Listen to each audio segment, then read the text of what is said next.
السلام علیکم ورحمۃ اللہ وبرکاتہ۔ سورہ ہود آیت نمبر 107۔ نحمدہ ونصلی علی رسولہ الکریم، اما بعد فاعوذ باللہ من الشیطان الرجیم، بسم اللہ الرحمن الرحیم۔ رب اشرح لی صدری ویسر لی امری واحلل عقدۃ من لسانی یفقہوا قولی ربی زدنی علما۔ ہم دیکھ رہے تھے آیت 105 سے ایک مضمون شقیٌ و سعید، اس کی پھر ہم نے ڈیٹیل پڑھی کہ شقی کہاں ہوں گے اور سعید کہاں ہوں گے۔ شقی کا ہم نے پڑھا سب سے پہلے کہ وہ دوزخ میں جا پڑیں گے، وہاں انہیں چیخنا اور چلانا ہے۔ آیت 107 میں اللہ فرماتے ہیں خالدین فیہا ما دامت السماوات والارض، جب تک آسمان و زمین قائم ہیں وہ اسی میں پڑے رہیں گے۔ کہاں پڑے رہیں گے؟ جہنم میں پڑے رہیں گے۔ الا ما شاء ربک، سوائے اس کے کہ تیرا رب کچھ اور چاہے۔ ان کے لیے کچھ اور چاہے۔ کن کے لیے کچھ اور چاہے؟ جو جہنم میں جانے والے ہیں، بدبخت ہیں، شقی ہیں۔ اللہ کہتے ہیں جب تک آسمان و زمین قائم ہے وہ اسی میں پڑے رہیں گے، الا یہ کہ تیرا رب کچھ اور فیصلہ کرے ان کے بارے میں۔ ان ربک فعال لما یرید، بے شک تیرا رب جو چاہے کر گزرنے والا ہے۔ یہاں آسمان و زمین سے مراد موجودہ آسمان و زمین نہیں ہے، یہ بات ذہن میں رکھیے۔ جیسے ہی سور پھونکا جائے گا موجودہ آسمان اور زمین ختم ہو جائیں گے بالکل، پھر نئے آسمان اور زمین وجود میں آئیں گے۔ یعنی پھر کیا ہوگا؟ نئے آسمان و زمین وجود میں آئیں گے۔ اللہ تعالیٰ کہتے ہیں نئے قوانین کے ساتھ وجود میں آئیں گے۔ الا ما شاء ربک، ہاں تیرا رب ہی اگر کچھ اور چاہے تو کیا چاہے؟ کہ ان کے عذاب میں تخفیف کرے یا ان کو ہمیشہ سے ہی اس عذاب میں رکھے۔ کسی کو اللہ کے فیصلے میں مداخلت کرنے کا اختیار نہیں ہوگا، دم مارنے کی مجال نہیں ہوگی۔ ان ربک فعال لما یرید، تیرا رب جو چاہے کر سکتا ہے۔ اس کی اتھارٹی اس قدر ہے کہ کوئی ایک ذرہ برابر اس کے راستے میں کھڑا نہیں ہو سکتا۔ وہ اپنی مخلوقات کے بارے میں جو چاہے فیصلہ کرے اور ان کو، جہنمیوں کو، بدبختوں کو خاک بنا کے، راکھ بنا کے ختم کر دے ہمیشہ کے لیے۔ یعنی یہ مفہوم تھا جو میں آپ کو کل کہہ رہی تھی نا، میں آپ کو ایک نئے اینگل سے اس کو بتاؤں گی کہ الا ما شاء ربک، تیرا رب ہی کچھ اور فیصلہ کرے ان کے بارے میں۔ تو یہاں سے مفسرین کہتے ہیں کہ قرآن کی یہی وہ آیت ہے جس کی بنا پر توقع کی جا سکتی ہے کہ بہت ممکن ہے کہ ایک دن ایسا آئے۔ وہ کب ہے؟ یہ نہیں کہ شروع میں ہی آ جائے۔ دیکھا خالدین فیہا ابدا، جہنمی تو جہنم میں ہمیشہ گئے تو پھر وہ وہیں پر رہیں گے نا۔ بہت سارے جہنمیوں کی کیٹیگریز ایسی ہے۔ اب وہ کتنا رہیں گے، کتنا عذاب ہوگا، ان لمیٹڈ، کوئی پتہ نہیں ہے۔ اس کے بعد اللہ اگر چاہے، الا ما شاء ربک کے انڈر ہم اس کو سمجھ رہے ہیں، دوزخ کی بساط لپیٹ دے، دوزخ کو بالکل ختم کر دے، دوزخ کا وجود ہی مٹا دے، راکھ بنا دے، کیونکہ اس کا جو عذاب ہے وہ وعدہ نہیں ہے کہ وعدہ ہے نا میرا، اس کی وعید ہے۔ اور اللہ تعالیٰ یہ حق رکھتا ہے کہ اپنی رحمت سے مجرموں کی سزا میں کمی کرے یا خاک اور راکھ بنا کر انہیں دوزخ کی مٹی میں دفن کر دے۔ ٹھیک ہے جی، تو یہ چیزیں جو ہیں ہمیں بتا رہی ہیں۔ اب ہم دیکھتے ہیں کہ اللہ کی رحمت کو اگر ہم دیکھیں قانون اور ضابطوں سے ذرا بلند ہو کر، تو یہ رائے میں نے آپ کے سامنے رکھی مفسرین کی، یہ تھوڑا دل کو لگتی ہے کہ آخر ان کا کوئی نہ کوئی اینڈ تو ہونا چاہیے دوزخیوں کا. اتنی سزا ان لمیٹڈ سزا ہے ان کو، اور شدید ترین سزا ان کو مل رہی ہے. اور بعض لوگ کہتے ہیں کہ وہ جو جہنم کی آگ ہے، ایک اور رائے ہے، ڈفرنٹ رائے ہے، کیونکہ تیرا رب جو چاہے نا وہ آگ ان کے لیے محمود بنا دی جائے گی، محمود ان کی من پسند بن جائے گی، رہیں گے جہنم میں ہی، نام بھی جہنم کا ہوگا، آگ بھی ہوگی، عذاب بھی ہوگی، لیکن وہ اس کو پسند کرنا شروع کر دیں گے. جس طرح کہ آپ نے دیکھا ہوگا کہ گندگی کے کیڑے کو اگر گندگی سے باہر نکالا جائے تو وہ مر جاتا ہے، وہ گندگی کو ہی پسند کرتا ہے، وہ نالی کا ہی کیڑا ہوتا ہے. اسی طرح سے آگ ان کی خوراک بن جائے گی. اور پھر کچھ لوگ کہتے ہیں کہ نہیں، آگ سمیت ہی جہنم کو غائب کر دیا جائے گا، نظروں سے اوجھل کر دیا جائے گا. جہنمی اس آگ میں ہی ہوں گے اور آگ غائب ہوگی، منظر سے ہٹ جائے گی، اور وہ وہیں پر خوش رہیں گے، یعنی وہی ان کا اڑنا بچھونا بن جائے گا. لا یموت فیہا، ان کے لیے وہ قابل قبول بنا دی جائے گی. پھر کچھ لوگوں نے کہا کہ ایسا کیڑا بھی ہے جو آتش فشاں میں رہتا ہے. آتش فشاں آپ نے کبھی دیکھا ہو، اس کو امیجنیشن میں لے کر آئیے. تو ایک کیڑا ہے جو وہاں رہتا ہے، بالکل ٹرانسپیرنٹ ہوتا ہے، اس کی شکل آگ کے شعلے کی طرح ہوتی ہے بالکل، لیکن وہ زندہ ہوتا ہے. اگر اس کو باہر نکالیں تو وہ مر جاتا ہے. اللہ تعالیٰ کریم ہے نا. تو آپ سوچئے کہ جس طرح ہم لوگ کہتے ہیں نا کہ بچے کو ڈانٹ ڈپٹ کر رہے ہوتے ہیں کہ بھی اگر استری کو ہاتھ لگایا تو تمہارا ہاتھ جلا نا تو میں تمہیں ڈاکٹر کے پاس نہیں لے کے جاؤں گی. ماں تو کہتی ہی ہے نا. لیکن کیا ہوتا ہے کہ جب ہاتھ جلتا ہے تو کیا کرتے ہیں، چاہے جتنا مرضی کہیں کہ میں تمہیں پٹائی کروں گی، میں تمہیں تھپڑ لگاؤں گی، میں تمہیں ڈاکٹر کے پاس نہیں لے کے جاؤں گی، لیکن اگر کچھ ہو جائے تو وہی ماں ہوتی ہے جو لے کر جا رہی ہوتی ہے. لہذا وعید اپنی جگہ پہ ہے کہ تمہاری پٹائی ہوگی، تمہیں سزا ملے گی، لیکن وعید کے حوالے سے ضروری نہیں ہے کہ اللہ پھر ہمیشہ ہی اس کو اس طرح سے قائم رکھے. اللہ کی رحمت ہے کہ اللہ اس میں کچھ کمی کر دے، اور اگر وہ کمی کرے تو اللہ نے یہاں پہ کیا کہا، اِنَّ رَبَّكَ فَعَالٌ لِّمَا يُرِيدُ، وہ جو چاہتا ہے کر گزرنے والا ہے، کوئی اس کو روکنے والا نہیں ہے. پھر اس کی وہ والی جو آیت ہے نا وہ بھی بڑی امید دلاتی ہے، وَرَحْمَتِي وَسِعَتْ كُلَّ شَيْءٍ، کہ میری رحمت ہر چیز پر چھائی ہوئی ہے.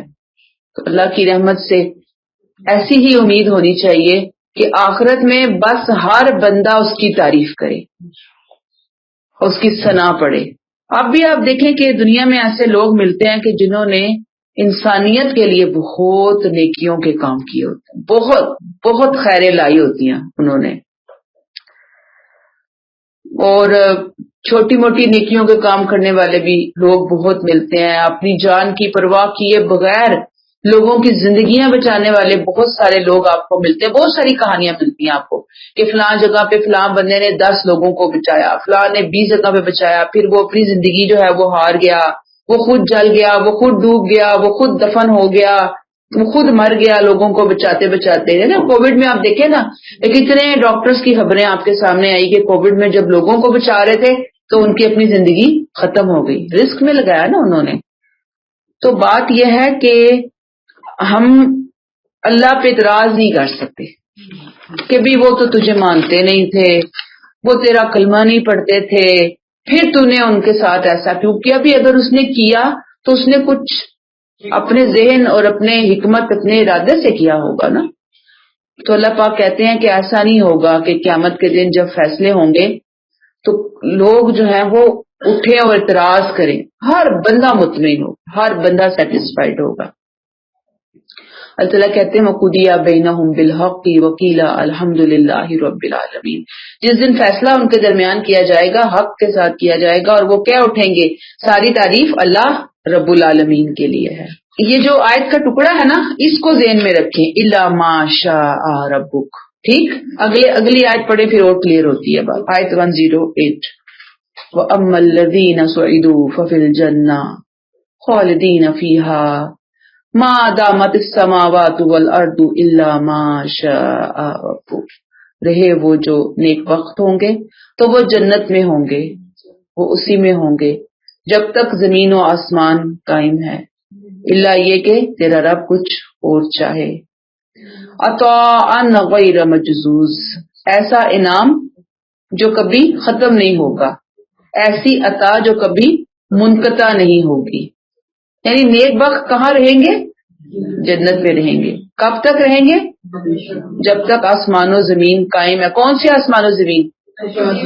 جنت کے جو یہ جو دنیا ختم ہونے کے بعد نئے آسمان و زمین حشر کے بعد وجود میں آئیں گے، جب تک وہ قائم ہے یہ جنتی جنت میں رہیں گے. یہ تبدیلیاں پھر اللہ ما شاء ربک، اگر کوئی تبدیلی بھی ہوئی تو وہ تبدیلی خیر کی تبدیلی ہوگی، نعمتوں میں اضافے کی تبدیلی ہوگی. اللہ ما شاء ربک، یہاں پہ اللہ کیا کہہ رہے ہیں؟ اللہ یہ کہ تیرا رب چاہے خوب سے خوب تر کی طرف، اچھے سے اچھی مزید جنتوں کی طرف لوگوں کو آگے شفٹ کرتا چلا جائے، نعمتوں میں اضافہ کرتا چلا جائے. ایک جنت دی پہلے، بعد میں ان کو 4 اور دے دے، پھر 10 اور دے دے، پھر 20 اور دے دے. یہ اس کی مرضی ہے، یہ اس کی قدرت ہے. کہا عطاء غیر مجزوز، ایسی عطا، ایسا انعام جو کبھی منقطع نہ ہوگا. اللہ کی بخشش میں کبھی پاز نہیں ہوتا، بریک نہیں ہوتی، آف نہیں ہوتی. کوئی لینے والا تو ہو، وہاں سے تو مسلسل آ رہی ہے عطا. وہ تو دیے جا رہا ہے، وہ تو دینے والا ہے، لینے والا تو کوئی بنے نا. پچھلی آیت کا خاتمہ ہوا تھا اِنَّ رَبَّكَ فَعَّالٌ لِمَا یُرِیدُ، یہی تھا نا. یہاں خاتمہ ہو رہا ہے عطاء غیر مجزوز. یہ تبدیلی جنت اور دوزخ کے دوام میں فرق کی وجہ سے کی گئی ہے. جنت کبھی نہ منقطع ہونے والا انعام ہے، ٹھیک ہے. وہاں کہا تیرا رب جو چاہے وہ کر سکتا ہے. کیا کہ اگر وہ چاہے تو جہنم کو راکھ اور خاک بنا کے، اس کی آگ کو ان کے لیے محمود بنا کے ان کو بالکل ختم کر دے، اور بس اس وقت صرف کیا رہے؟ تیرے رب کی رحمت جنت کی شکل میں سامنے رہے. بس کہا نا غیر مجزوز، جنت نہیں ختم ہونے والی. ٹھیک، اس کے بارے میں تیرا رب جو چاہے کرے. یہ کلیئر ہوئی بات. آیت 109 فَلَا تَكُ فِي مِرْيَةٍ مِّمَّا يَعْبُدُ هَٰؤُلَاءِ، پس اے نبی تم ان معبودوں کی طرف سے کسی شک میں نہ رہو جنہیں یہ پوجتے ہیں. فَلَا تَكُ فِي مِرْيَةٍ مِّمَّا، نبی کریم صلی اللہ علیہ وسلم کیا کسی شک میں تھے؟ نہیں. آپ کو سنا کر اصل میں کس کو سنایا جا رہا ہے؟ مشرکین کو. کہ اے نبی ان لوگوں کے شرک پر جو تم استقامت دیکھ رہے ہو نا، یہ شرک پر ڈٹ گئے ہیں، جم گئے ہیں، گھس گئے ہیں. کہیں ایسا نہ ہو کہ آپ یہ مسلمان صحابہ کرام آپ یہ سوچ بیٹھے کہ شاید ان لوگوں کے پاس کوئی دلیل ہے، کوئی ثبوت ہے. نہیں، جس کو پوج رہے ہیں اس کے لیے ان کے پاس کوئی دلیل ثبوت موجود نہیں ہے، سند موجود نہیں ہے. ما یعبدون الا کما یعبد آباؤہم من قبل، یہ لوگ اسی طرح اس کی عبادت کر رہے ہیں جس طرح اس سے پہلے ان کے باپ دادا کر رہے تھے. کس کی عبادت کر رہے ہیں؟ بتوں کی عبادت کر رہے ہیں، جیسے اس سے پہلے ان کے باپ دادا کر رہے تھے. جیسے باپ دادا بغیر سوچے سمجھے بتوں کے پیچھے پاگل ہوئے ہوئے تھے، ان کے دماغ خراب ہوئے ہوئے تھے، یہ بھی ویسے ہی بغیر سوچے سمجھے بتوں کے پیچھے چل رہے ہیں. اللہ نے کوئی حکم نہیں دیا. اللہ کے کسی نبی، رسول، صدیقین، شہداء، صالحین نے کبھی ایسی بات نہیں کی کہ آؤ اور شرک کرو، فلاں فلاں ہستی کو پوچھو.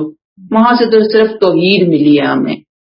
وَإِنَّا لَمُوَفُّوهُمْ نَصِيبَهُمْ غَيْرَ مَنقُوصٍ، ہمارا فیصلہ ہے کہ ان کا حصہ ہم بغیر کسی کمی کے انہیں پورا پورا ادا کر دیں گے. یعنی یہ جس غلط فہمی میں زندگی گزارنا چاہتے ہیں ہم ان کا حصہ پورا پورا دیں گے، اس میں ذرا برابر کمی نہیں کریں گے. ہم دیں گے، کون سی کمی نہیں کریں گے؟ جو یہ کر رہے ہیں سمجھانے کے باوجود نہیں مان رہے، سمجھ نہیں رہے، شرک کا راستہ اس سے چمٹ گئے ہیں، تو اللہ نے کہا ہم بھی بغیر کمی کے ان کا اجر، ان کا صلہ ان کو پورا پورا دیں گے، کمی نہیں کریں گے. استغفر اللہ. کیونکہ آپ کو بتایا نا کہ شرک تو پھر ناقابل معافی جرم ہے. آیت 110 وَلَقَدْ آتَيْنَا مُوسَى الْكِتَابَ فَاخْتُلِفَ فِيهِ، جب ہم نے موسیٰ کو کتاب دی تو اس کے بارے میں within bracket اسی طرح bracket close اختلاف کیا گیا. وَلَوْلَا كَلِمَةٌ سَبَقَتْ مِن رَّبِّكَ لَقُضِيَ بَيْنَهُمْ، اے نبی اگر تیرے رب کی طرف سے ایک بات پہلے طے نہ کر دی گئی ہوتی تو ان اختلاف کرنے والوں کے درمیان فیصلہ کر دیا جاتا. یہاں نبی کریم صلی اللہ علیہ وسلم کو تسلی دی جا رہی ہے کہ آپ کے لوگ، آپ کے مخاطبین، آپ کی قوم جو رویہ آپ کے ساتھ اختیار کیے ہوئے ہے، آپ کے ساتھ قرآن کے ساتھ جو رویہ نہ ماننے والا، ڈٹائی والا اختیار کیے ہوئے ہے، سیم وہی رویہ موسیٰ علیہ السلام کے ساتھ ان کی کتاب تورات کے معاملے میں ان کی امت کر چکی ہے، ان کی مخاطب قوم کر چکی ہے. انہوں نے بھی ایسے ہی اختلاف کیا، اور صرف انہوں نے نہیں، ہمیشہ سے ہم پیچھے پڑتے آئے ہیں. آدم علیہ السلام کے بعد سے جو امتیں آتی رہیں سب نے ہی اپنے نبیوں سے اختلاف ہی کیا.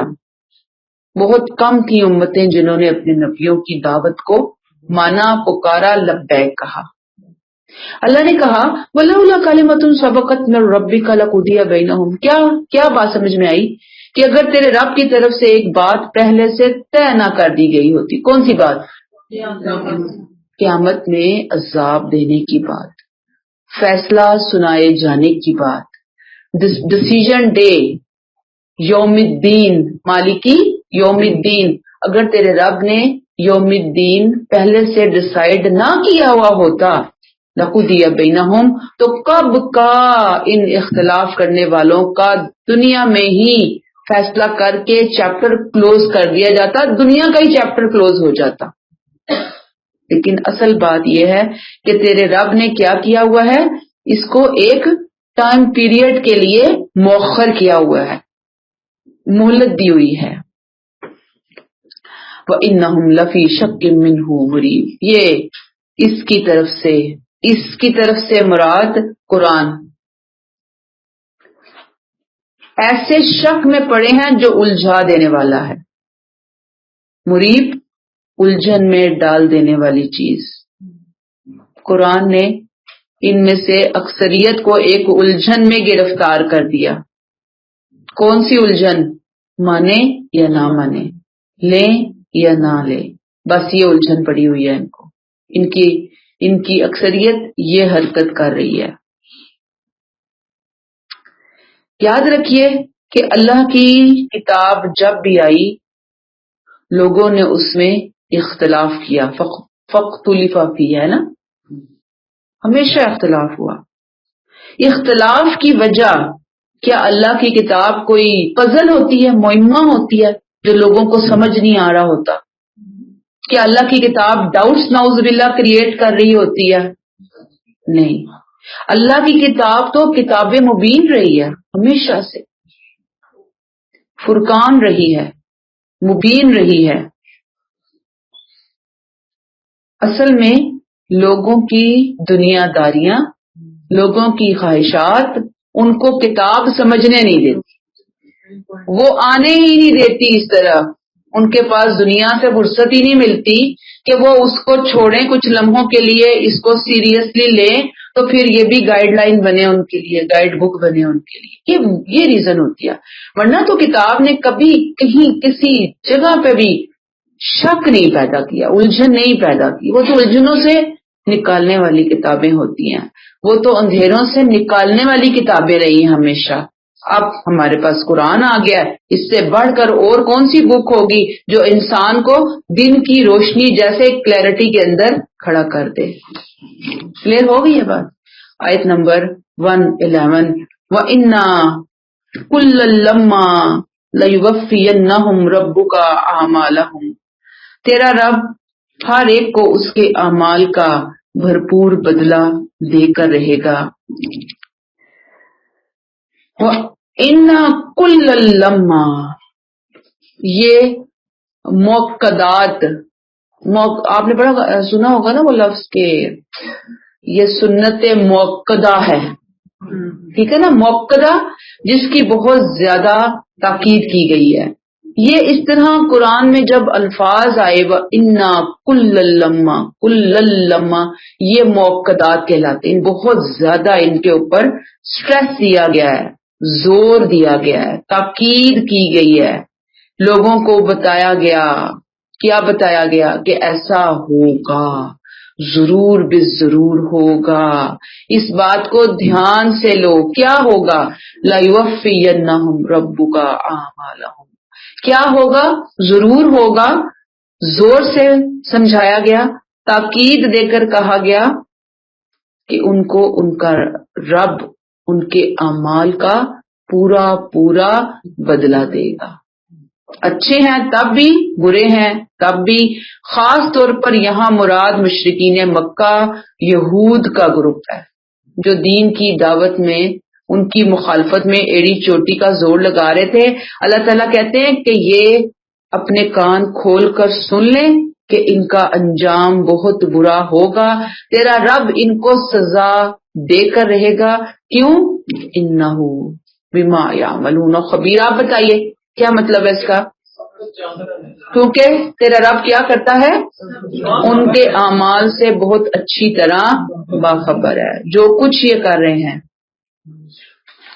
کیونکہ یہاں اس سٹیج پہ آ کے نا، جب قرآن نے یہ آیات، یعنی کہ اللہ نے یہ بھی آیات نازل کی قرآن میں، تو جو یہود تھے نا وہ بھی قریش کے سانہ بشانہ آ کر کھڑے ہو گئے تھے. یعنی مکہ میں تو صرف قریش اکیلے تھے نا اسلام کی مخالفت میں.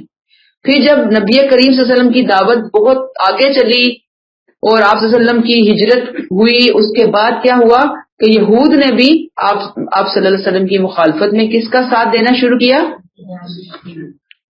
اور نے کہا کہ دیکھ کرے گا تیرا رب دیکھ رہا ہے.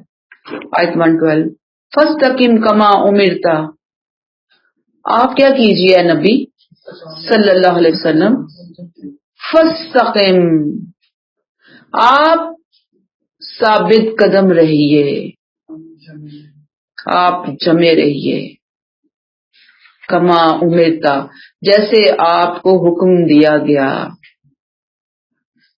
یہ آپ صلی اللہ علیہ وسلم صحابہ کرام کو اللہ نے تلقین کی. کیا تلقین کی؟ کہ صراط مستقیم پر ڈٹ جائیے، جم جائیے، ثابت قدم ہو جائیے. اگرچہ مخالفتوں کا طوفان ہے ادھر ادھر، پریشان نہ ہوئیے.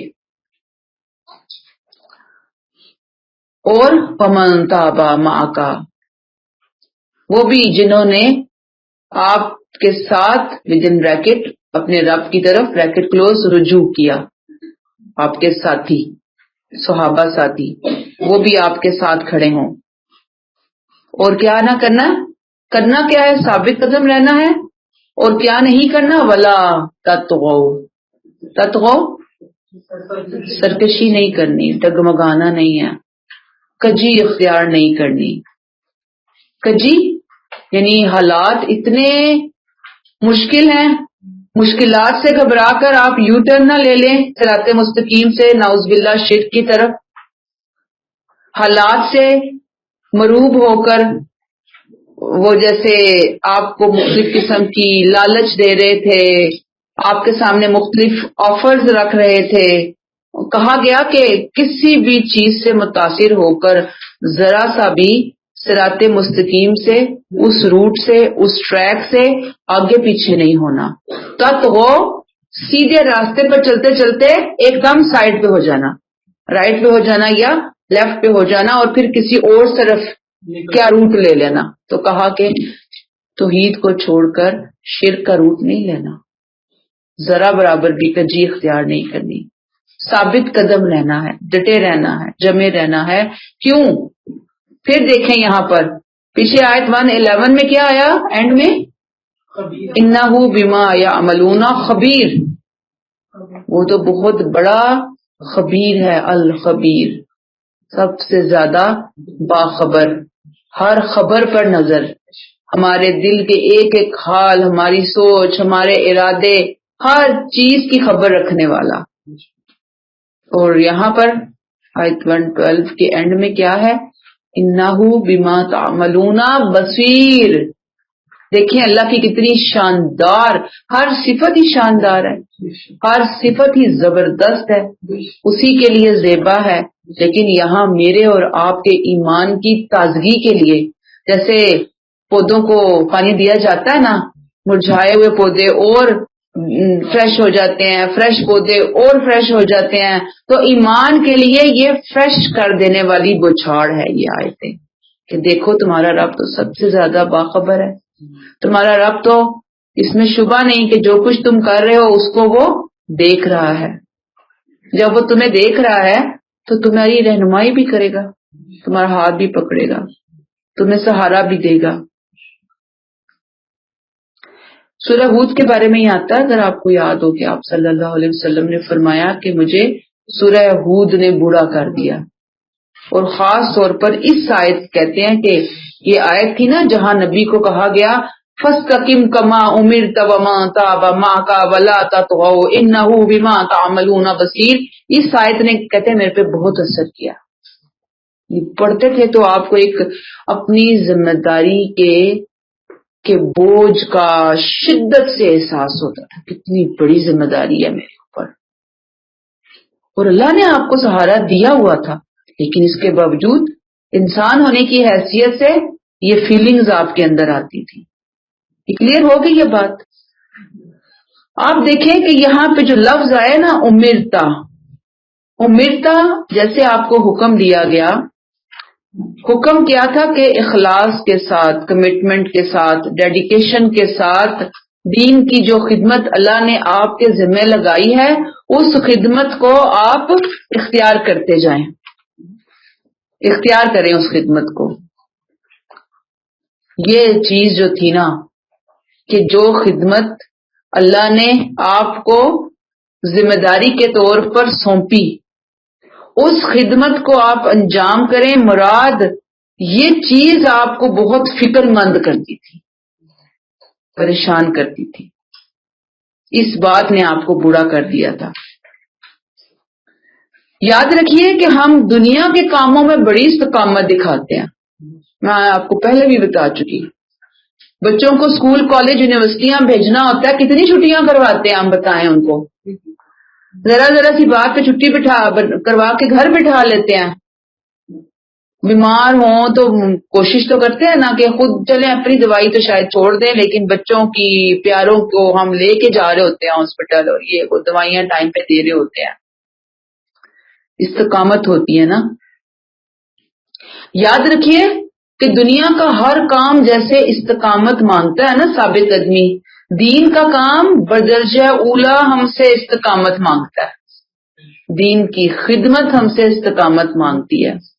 جیسے آپ پودا لگاتے ہیں تو کبھی ایسا کیا، آج پودا یہاں لگایا، اکھیڑا، پرسوں وہاں لگا دیا، وہاں سے اکھیڑا، اگلے دن 4 قدم اور آگے لگا دیا، یا اس کو پانی نہ دیا. کبھی ایسے کرتے ہیں ہم؟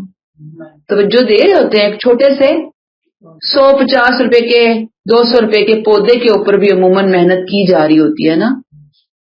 لیکن افسوس کی بات یہ کہ دین کے کام پہ محنت نہیں نظر آتی ہماری، کہ ہم سیریس ہو جائیں نا، کہ جتنی ذمہ داری کے ساتھ ہم اپنے گھر کی صبح سے لے کر شام تک، کمرے ہماری ٹیڑھی ہو جاتی ہیں گھر کے کام کر کر کے، بچے پال پال کے، جوانیاں ہم لگا دیتے ہیں، انسان کے حسن اور جمال میں فرق آ جاتا ہے.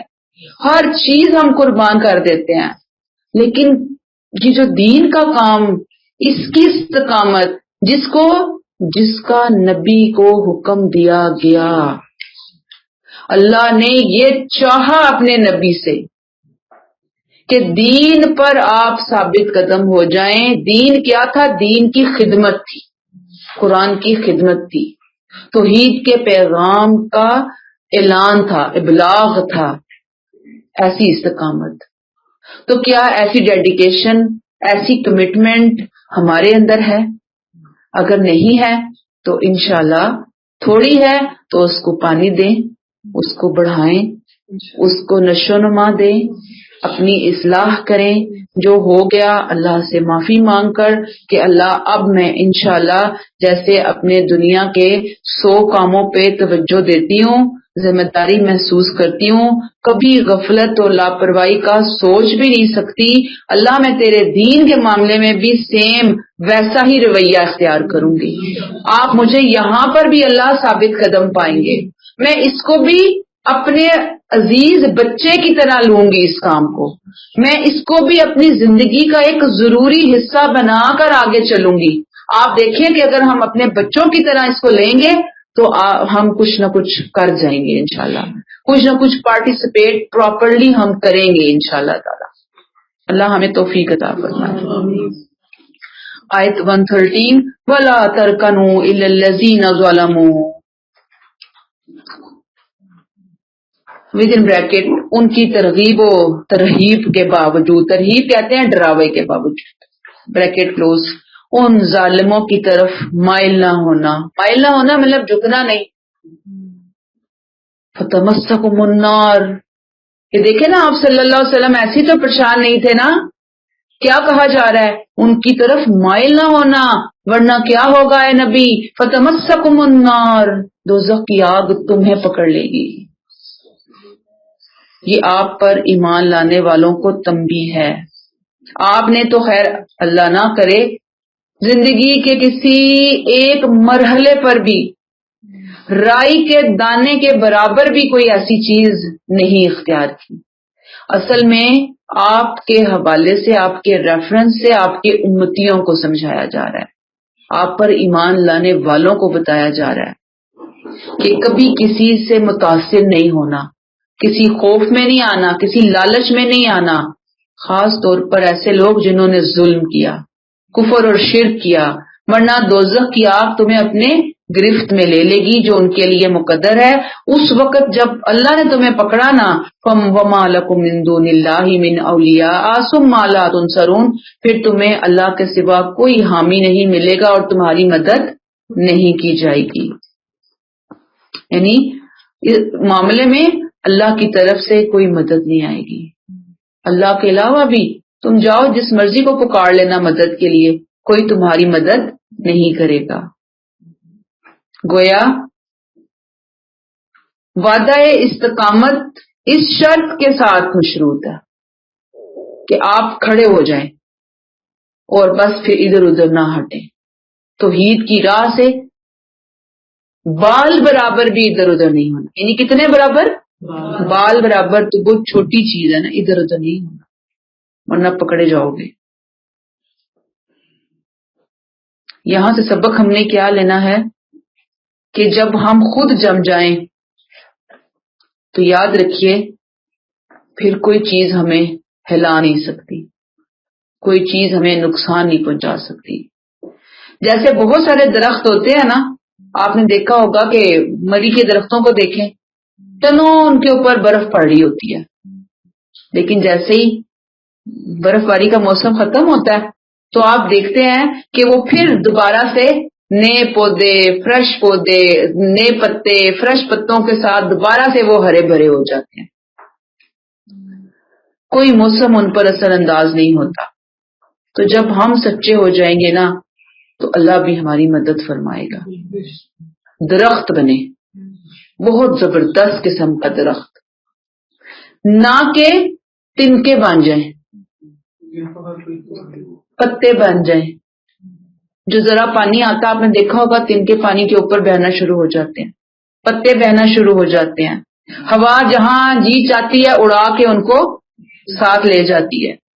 کبھی کسی سے نہیں ڈرنا، گھبرانا نہیں، امید نہیں رکھنی، لالچ نہیں رکھنی، بس استقامت اختیار کرنی ہے.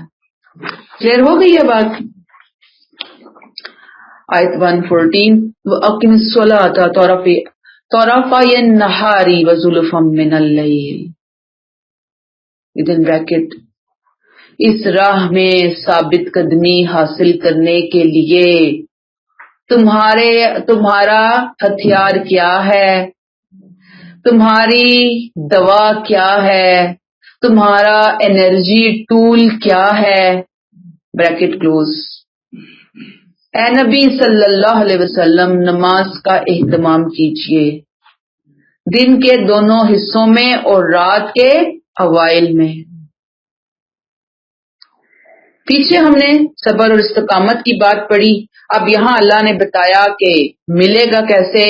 آپ جب چلیں گے توحید کے راستے پر، آپ کو جو کہا گیا ولا تطغوا، کجی نہیں اختیار کرنی، بال برابر ادھر سے ادھر نہیں ہونا.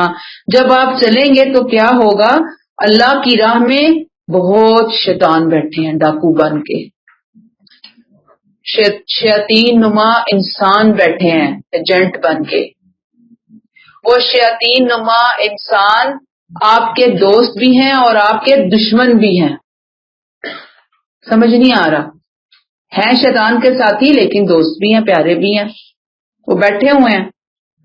ان کا اگر مقابلہ کرنا ہے نا تو کسی نعرہ بازی سے، کسی تحریک سے نہیں آپ کر سکتے. ان کا مقابلہ کیسے ہوگا؟ نماز سے ہوگا. نماز بندے کو اپنے رب سے جوڑتی ہے، اور بندہ جب اپنے رب سے جڑ جاتا ہے تو پھر اس کا دل وسوسوں اور کمزوریوں سے پاک ہو جاتا ہے، دل میں عزم اور حوصلے آ جاتے ہیں. کلیئر ہو گئی ہے بات؟ سورۃ طٰہٰ میں بھی ہم سورۃ طٰہٰ میں پڑھیں گے صبر و نماز کے حوالے سے. فاصبر علی ما یقولون، صبر کیجئے ان باتوں پر جو وہ کہتے ہیں. وَسَبِّحْ بِحَمْدِ رَبِّكَ قَبْلَ طُلُوعِ الشَّمْسِ وَقَبْلَ غُرُوبِهَا وَمِنْ آنَاءِ اللَّيْلِ فَسَبِّحْ وَأَطْرَافَ النَّهَارِ لَعَلَّكَ تَرْضَىٰ. اپنے رب کی حمد کے ساتھ تسبیح کرو سورج کے طلوع اور اس کے غروب سے پہلے، اور رات کے وقتوں میں بھی اس کی تسبیح کرو اور دن کے اطراف میں بھی، تاکہ تم نہال ہو جاؤ. تو یہ نماز کے ٹائمنگز ہیں جو اصل میں ہمیں بتا دیے گئے کہ نمازوں کو خوبصورتی کے ساتھ پکڑ لو. کیوں پکڑ لو؟ کیا ملے گا اس سے؟ استقامت ملے گی. استقامت کا راستہ اچھی نمازوں سے ہو کر جاتا ہے. پھر فرمایا ان الحسنات یذہبن السیئات، حقیقت یہ ہے کہ نیکیاں برائیوں کو دور کر دیتی ہیں. حسنات میں سب سے بڑی نیکی تو توحید ہے.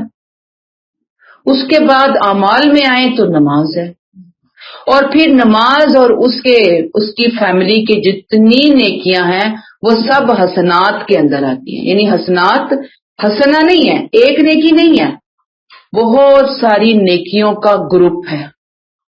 نیکیوں کا ایک سمجھے باغ ہے. مطلب کہ ان بھلائیوں ہی میں زیادہ سے زیادہ مصروف رہیے، نیکیوں کے باغ میں رہیے. نیکیوں کو باغ سے تشبیہ دے نا، پھلوں اور پھولوں سے تشبیہ دے، تو پھر بندہ کیا کرتا ہے؟ باغ میں رہ کے ہر وقت باغ کی رکھوالی ہو رہی ہوتی ہے، بیج بوئے جا رہے ہوتے ہیں، پودے نکل رہے ہوتے ہیں، پودوں کو نکلتے ہوئے دیکھا جا رہا، ہر وقت اس کا ذہن اپنے گارڈن کے اندر مصروف رہتا ہے. تو نیکیوں کا گارڈن، نیکیوں میں ہی اپنے آپ کو لگا دیں، سرگرم رہیں. جب آپ نیکیوں کو اپنا اوڑھنا بچھونا بنا لیں گے، جب آپ ہر طرف اپنے پھولوں کی خوشبوئیں اکٹھی کر لیں گے، تو یہ کیا کریں گی؟ یذہبن السیئات، یہ برائیوں کو دور کر دیں گی، مٹا دیں گی، چاہے کوئی اندر کی برائی ہو، چاہے کوئی باہر سے آئی ہوئی برائی ہو. گویا یہ ایک انرجی ہے جو اللہ نے ہمیں دی کہ نیکیوں والے ماحول میں لے جاؤ خود کو، نیکیوں کو اڈاپٹ کرنا شروع کر دو. اڈاپٹ پتہ نا، لینا شروع کر دو، مانگنا شروع کر دو، ہر نیکی میں اپنا حصہ ڈالنا شروع کر دو، تو انشاءاللہ پھر ہوگا یہ کہ برائیاں دور ہوتی چلی جائیں گی، برائیاں مٹتی چلی جائیں گی، برائیاں اریز ہوتی چلی جائیں گی، نیکیاں اریزر بن جائیں گی ان برائیوں کے لیے. ذالک ذکر للذاکرین، یہ ایک یاد دہانی ہے کن کے لیے؟ ذاکرین، جو یاد دہانی حاصل کرنے والے ہوں. ٹھیک ہے جی، یاد دہانی حاصل کرنے والے. اور یاد رکھیں یہ جو آیت ہے نا ذالک ذکر، یہ یاد دہانی ہے، ذکر ہے، یہ یاد دہانی ہے. یہ اس یاد دہانی کی قدر و قیمت کی طرف اللہ نے توجہ دلائی ہے. اسے معمولی نہ سمجھنا، بہت قیمتی ہے، بہت زبردست ہے، بہت اہم ہے. اور جو اہم سمجھ کر اس کو اہمیت دیں گے نا، اس ریمائنڈر کو لے کر چلیں گے، ان کے لیے یہ یاد دہانی ریمائنڈر بنے گی. اچھا کون سی یاد دہانی آپ بتائیں؟ کون سی یاد دہانی؟ اقیم الصلاۃ، ان الحسنات. ٹھیک ہے، یہ ساری چیزیں کیا ہیں؟ اور پیچھے بھی ہم پڑھ کر آئے، استقامت اختیار کرنا، دین کی خدمت ہو گئی، جھکنا نہیں، یہ سب نیکیوں کی قبیل کی چیزیں ہیں، اس کی فیملی سے ہیں. جب آپ کریں گے یہ ذکرہ یاد دہانی بنے گی، اور ان کے لیے بنے گی جو یاد دہانی حاصل کرنا چاہتے ہیں. یاد رکھیے کہ صراط مستقیم پہ چلنا آسان نہیں ہے، کانٹوں کی سیج ہے. صراط مستقیم آسان راستہ نہیں ہے، رکاوٹیں آتی رہتی ہیں، انسان گرتا ہے، پھسلتا ہے، غلطیاں ہوتی ہیں، بھول چوک ہوتی ہے، سلپ ہوتا ہے. لہذا استقامت کہاں سے آتی ہے کہ انسان بس ہر وقت اپنے رب کی طرف ہی جھکا رہے. کلیئر؟ آیت 115 وَاصْبِرْ فَإِنَّ اللَّهَ لَا يُضِيعُ أَجْرَ الْمُحْسِنِينَ، اور صبر سے کام لو، اس لیے کہ اللہ ان لوگوں کا اجر ضائع نہیں کرے گا جو کون ہیں؟ محسنین ہیں، خوبی سے عمل کرنے والے. یعنی محسن کا ترجمہ رٹا لگا لیں، محسن کون ہوتا ہے؟ خوبی سے عمل کرنے والا. پچھلی آیت میں ہم نے استقامت پڑھا، نماز کی باری میں پڑھا، نماز کے بعد اب یہاں پھر صبر آ گیا. اور جو فرض تقیم تھا وہ بھی صبر ہی تھا نا، اصل میں استقامت تھی. پھر نماز آئی، اب وَاصْبِرْ، پھر صبر کا ذکر آ گیا. اب دیکھیں کہ یہاں اللہ کیا کہہ رہے ہیں نبی کو؟ صبر کیجئے، ثابت قدمی اختیار کیجئے. فَإِنَّ اللَّهَ لَا يُضِيعُ أَجْرَ الْمُحْسِنِينَ، اللہ ان کا اجر کبھی ضائع نہیں کرے گا جو کیا کرتے ہیں؟ محسنین بنتے ہیں. صبر کرنے والوں کے اجر کو ضائع نہیں کرے گا. یہ بہت اہم نقطہ ہے. صبر کرو، گویا صبر بھی اللہ کے ہاں وہی مطلوب ہے جیسے صبر کرنے کا حق ہے. اللہ ہمیں ایسا صبر کرنے والا بنائے. رو دھو کر صبر کرنا، گلے شکوے کر کے صبر کرنا، پٹ پٹا کے صبر کرنا، وہ تو پھر صبر آ ہی جاتا ہے. وقت بہت بڑا مرہم بن جاتا ہے صبر کے لیے. صبر تو وہ ہے جو خوب کاروں کا صبر ہے، خوبی سے عمل کرنے والوں کا صبر ہے. کہ سروں پر آرے چل جائیں، بہت بڑی کیفیت ہے، فیلنگ ہے، لیکن دل میں گلہ نہیں ہو، پیشانی پر بل نہ آئے. جو اس شان وقار سے صبر کرتے ہیں اللہ کہتے ہیں کہ ان کا اجر کبھی ضائع نہیں ہوگا، ان کا پروردگار ان کے انعام کو ضائع نہیں ہونے دے گا. یہ مراد ہے کہ جو انعام اللہ نے تیار کر کے رکھا ہے وہ انعام مل کر رہے گا. کلیئر ہو گئی یہ بات؟ آیت نمبر 116 فَلَوْلَا كَانَ مِنَ الْقُرُونِ مِنْ قَبْلِكُمْ، اس پر بھی غور کیجیے نبی صلی اللہ علیہ وسلم. ایسا کیوں نہ ہوا کہ تم سے پہلے کی امتوں میں ایسے اچھے لوگ موجود رہتے جو اولو بقیۃ ینہون عن الفساد فی الارض، اچھے لوگ موجود رہتے جو لوگوں کو زمین میں فساد برپا کرنے سے روکتے. اولو بقیۃ، یہاں مراد صالحین ہیں، اہل حق لوگ ہیں، علم والے، عقل والے، قوم کے نیک لوگ. کیا کرتے یہ؟ ینہون عن الفساد فی الارض، زمین میں فساد برپا کرنے سے روکتے. الا قلیلا ممن انجینا منہم، ایسے لوگ نکلے بھی تو بہت تھوڑے جنہیں ہم نے ان میں سے نجات دی.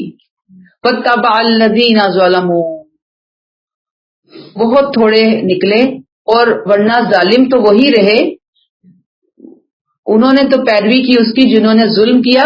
ما اترفوا فیہ وکانوا مجرمین، اور ظالم جس عیش میں تھے اسی میں پڑے رہے اور وہ بہت بڑے مجرم تھے. ما اترفوا فیہ، اللہ نے بہت سامان دیا، آسانیاں دی، تو وہی بات کہ شکر گزاری کی بجائے انہوں نے کیا کیا؟ عیش و عشرت کی نظر کر دیا خود کو، اپنی زندگی کو، مستی میں پڑ گئے. اب یہاں اس آیت میں جن قوموں پر عذاب آیا ان کی طرف اشارہ ہے، پیچھے بھی پڑھ کر آئے، اللہ نے اشارہ کر دیا، بہت سبق آموز انداز میں اشارہ کرتے ہوئے بتایا کہ کس چیز نے ان قوموں کو تباہ کیا. مراد یہاں قریش کو اللہ وارننگ دے رہے ہیں کہ اگر وہی طریقہ تم نے اختیار کیا تو جو انجام ان کا ہوا اس سے مختلف انجام تمہارا نہیں ہوگا. فرمایا ان میں ایسے لوگ باقی رہ گئے تھے کہ وہ لوگ ختم ہو گئے تھے کہ جو لوگوں کو زمین میں فساد برپا کرنے سے روکتے، یعنی ایسے لوگ ختم ہو گئے تھے، یا تھے بھی تو آٹے میں نمک کے برابر تھے. اس کے برعکس کون سے لوگ تھے؟ اکثریت کن لوگوں پر تھی؟ وَاتَّبَعَ الَّذِينَ ظَلَمُوا مَا أُتْرِفُوا فِيهِ وَكَانُوا مُجْرِمِينَ، ایسے لوگ رہ گئے تھے، ایسی اکثریت تھی کہ جو اپنی جانوں پر ظلم ڈھالنے والے تھے، خواہشات کے پیچھے، اٹریکشنز کے پیچھے پڑے ہوئے تھے، ہلاک ہو رہے تھے کیونکہ وہ مجرم تھے. تھوڑے ہی لوگ ان میں سے نکلے جو اللہ سے ڈرنے والے تھے، سو ان کو ہم نے نجات دی اور باقی لوگوں کو ہم نے ہلاک کر دیا. کیوں ہلاک کر دیا؟ کیونکہ وہ خوشحال تھے، ان کی خوشحالی نے ان کو مستی میں مبتلا کر دیا. مستی میں مبتلا ہو کر انہوں نے ظلم ڈھائے، انہوں نے شرک اور کفر کی راہیں اختیار کی اور پھر وہ مجرم بنے اور پھر مجرموں کا انجام سخت پکڑ کا ہوا. یاد رکھیے اتمام حجت کے بعد ہر دور میں برائی سے روکنے والے، اصلاح کرنے والے لوگ کم رہے اور برائی کرنے والے لوگ ہر دور میں زیادہ رہے. کم رہنے والے لوگ کیوں ہیں؟ کیونکہ یہ بہت محنت چاہتی ہے. یہ جو کام ہے نا، محنت چاہیے اس کو، اس کے لیے صبر چاہیے، اس کے لیے پلاننگ چاہیے، اس کے لیے طویل عرصے کی محنت چاہیے. مثلا آپ دیکھیں نا، سالن بناتے ہیں آپ، کتنا ٹائم لگتا ہے نا سالن بنانے میں، چیزیں اکٹھی کر، سامان خرید، پھر بنا پکا. ایک ہانڈی ہم سے ہاتھ سے گرے اور نیچے گر گئی، سیکنڈز میں پوری ہانڈی ختم خراب. ٹھیک ہے نا؟ تو بات یہ ہے کہ جو کسی چیز کو بنا کر سامنے لانا مشکل ہے، اس کی کیئر کرنا مشکل ہے، اس کو بگاڑنا بہت آسان ہے. تو بگاڑ والے لوگ ہمیشہ سے بہت رہے اور اصلاح والے لوگ ہمیشہ سے کم رہے. بس یہ یہاں میسج ہے. کلیئر ہو گئی ہے بات؟ یہاں پہ روک لیتے ہیں. سبحانک اللہم و بحمدک، نشہد ان لا الہ الا انت، نستغفرک و نتوب الیک.